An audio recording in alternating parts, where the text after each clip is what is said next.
Shalom. In this week's haftara, it comes from the book of Terumah, and that is the parsha that we just read.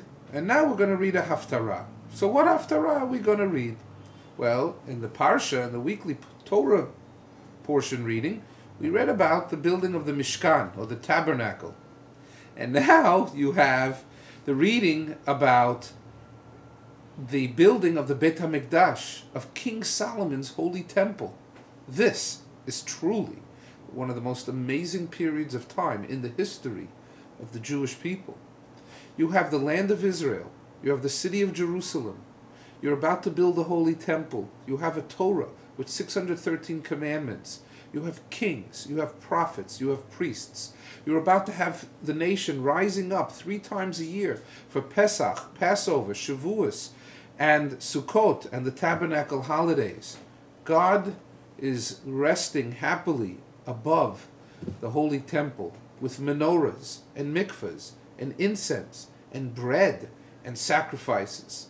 This period of time only lasts for 30 years that you have a united monarchy in the land of Israel.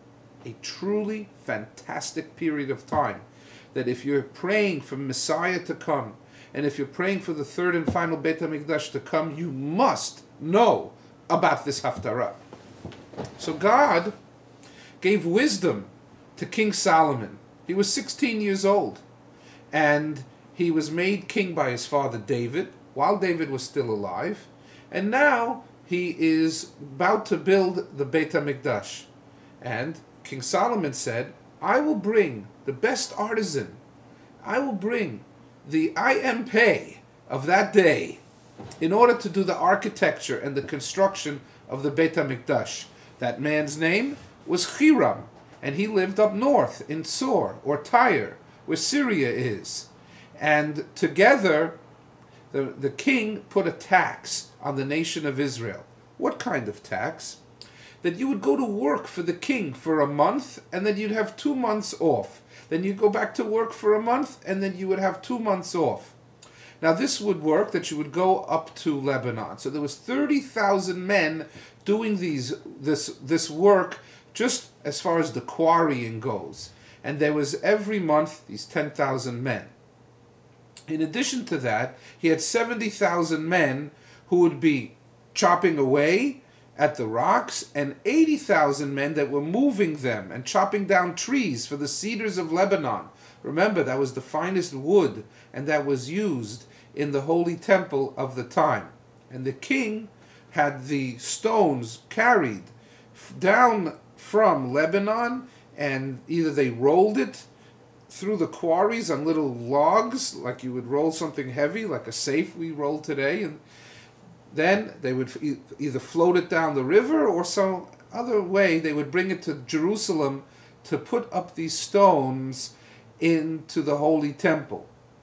So, now we talk about that. This is 480 years after the Jewish people left Egypt that we are counting. And now they are about to build the Beit HaMikdash, the holy temple. Gives you the dimensions of the temple, that it was 60 amos. An amma is about 18 inches. It was 60 of those, so it's about 90 feet long. And then it was, it says 30 amos wide.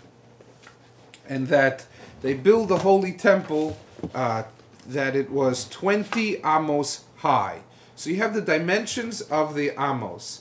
And it says also that the windows, normally you would make from the outside the windows narrow, and then going inside it would go wide, so more light would come inside of the temple. However, because of the holiness of the spiritual light coming out of the temple, they reverse it, they invert it, and actually you have the light coming outward. The angles are that it is narrow on the inside and wide on the outside. It goes on to explain how King Solomon built balconies outside of the physical structure as residences for the Kohanim to live in, or to so to speak, hang out while they're on duty at the Beit HaMikdash, or off duty, but working there in the Beit HaMikdash. So you can see that this is a fantastic time for the Jewish people, and that they're about to have the dedication and celebration of the opening of the Beit HaMikdash. So this is what this week's Haftarah is about. Shabbat Shalom. Enjoy the Haftarah.